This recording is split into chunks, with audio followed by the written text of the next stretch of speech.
All right, we're back with Isabelle Wong. She was our former student leadership president and president of various other clubs at College Station High School. And in this segment, we're going to be talking about how to set up a leadership program for your orchestra if you don't have one already. Okay, so first of all, how do you get started? When I joined student leadership my freshman year, a lot of it was already set up. So they had a couple of years of previous experience. They had people who were officers already, and there was already a bit of a cycle, so we knew what was happening.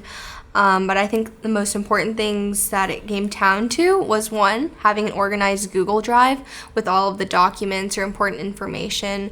We had a CSH's Orchestra email account and a Google Drive, and every year we would add the new officers to the Google Drive, so everyone would be able to see exactly what was going on and what important documents we had, stuff like that.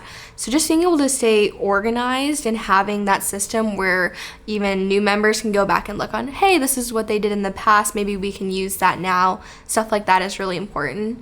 And then two, I think having good leadership within your organization is very important, and also having people who are willing to step up even though they're not officers or leaders.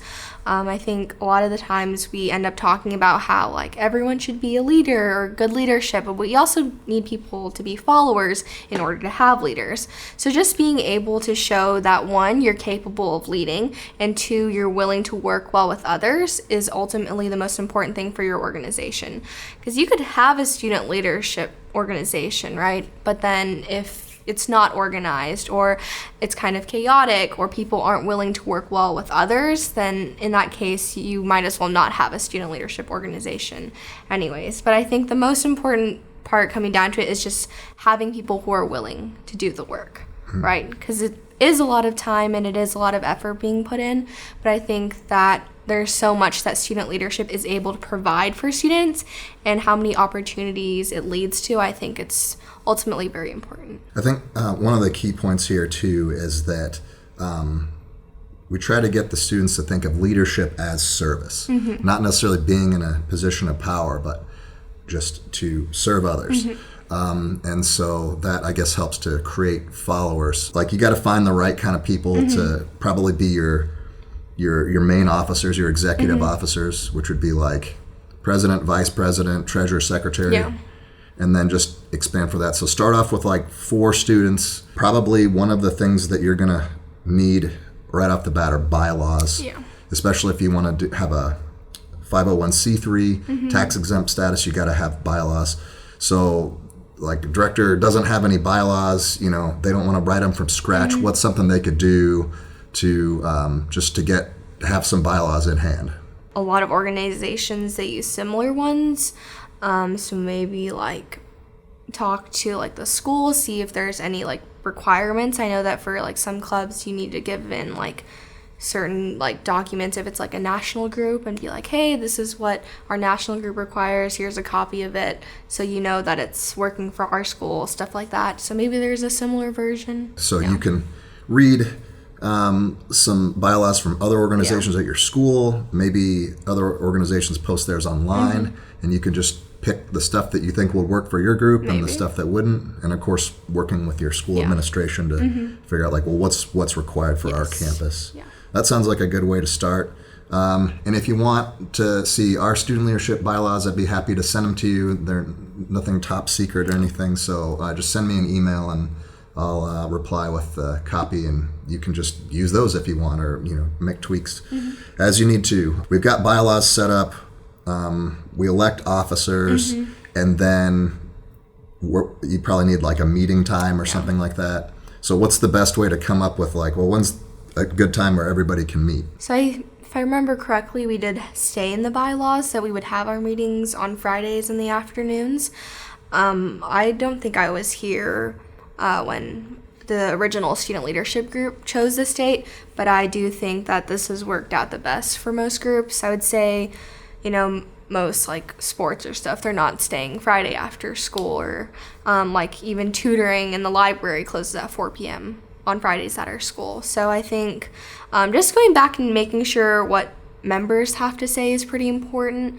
For orchestra specifically, a lot of our student leadership members were involved in other sports, other clubs. They took, AP classes, stuff like that. So definitely everyone had busy schedules, but in the end, it kind of comes down to, hey, this is like the best option for us. And I'm sure if a lot of the people in our organization had a problem with our meeting time and date, we would have come up with some kind of solution. But since that was never an issue, particularly for our organization, we just kind of kept following along what the past student leadership groups have done. That could possibly change over time. Like if something would happen to where there was big stuff happening on Fridays, we could change it to another day of the week, probably fairly easily. We've got a meeting time, we've got officers, we've got a location. What else do we need? If that's all we had, let's say it's a really small group, what else do we need to kind of get the ball rolling and get students to start getting involved? I think it's mostly coming down to just making people like very aware. So I think like for our group, it's like we met every single Friday for the whole year, right? And I'd be like, oh, come to student leadership. And it's the same like 10, 15 kids coming every week, right? So, there's a bunch of reasons why someone might not be able to come. Like maybe, their parent has to pick them up at a certain time, or they can't get home, or, something like that, right? But I think just telling people specifically what's happening, like all the stuff we did for student leadership, like it didn't just happen, right? We didn't just have lock-ins like pop out of nowhere. We didn't just have like these fun events come out of nowhere. Like people had to actually work to make all of those things happen. And I think a lot of the times like people just kind of reap the benefits but they have to sow the seeds. They need to actually come in and be able to help. So I think once you just show them, hey, this is what we're able to accomplish, don't you want to be a part of something like that? I think that's just like the biggest thing. I know for myself, I was just a freshman and some of the other juniors and seniors were talking about it and they invited me to come, and I came and I saw what we were doing and I really enjoyed it, and that's why I chose to stay in student leadership for 4 years, So I think just having people be able to outreach about that was really helpful for me, and it was a big factor to why I came in the first place. I think like the in-class announcements, the reports and stuff, like having some kind of liaison to the orchestra has been really helpful too, so that people that didn't come to the meetings or didn't, are not aware of what's going on can start becoming aware, and then more people will start trickling in. One of the big things that we had hoped to accomplish last year was having more people in JV stay involved. As bad as it sounds, like throughout the last couple of years, it kind of feels like JV was not as very involved in a lot of this kind of process. Like we didn't have very many people from JV and student leadership, or I think we only had like 1 or 2 JV people as officers, I think maybe 1 or 2 years ago. So just having people who were in JV come this year and be able to see and be able to help, I think that was like one of the big things. And I think just because our school specifically had 2 orchestras, a lot of bigger schools have maybe 3 class periods, some have 4.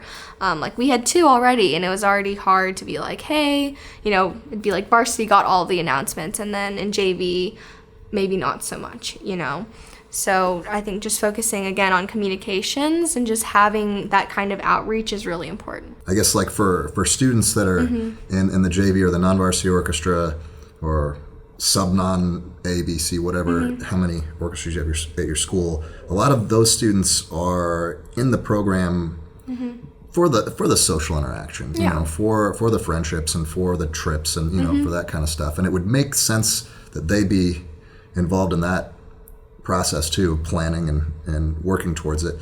I also think that for a lot of those students too, what they're getting out of orchestra is, they're learning how to play an instrument, they're learning how to put on concerts and have fun and stuff, but primarily, these leadership skills are going to be transferable, and they can take these skills with them to the next level and be able to put on the resume, like, I was an officer in an organization that did this big trip. Anything else to add for starting a new group? Anything else that we're forgetting that's important? Maybe just like starting it off light, like not being super overwhelming at first, like baby steps, I think. Yeah. I think that's the most important thing. Yeah, don't start off trying to tackle the biggest project ever. It's not going to work. Yeah. takes time. All right. And definitely work with your school on setting up things like Yes. your financial accounting and all that kind of stuff, and make sure you cross all your T's and dot all your I's. In the next segment, we're going to talk about some of the activities that student leadership plans and how to set something up. So we'll see you in the next one.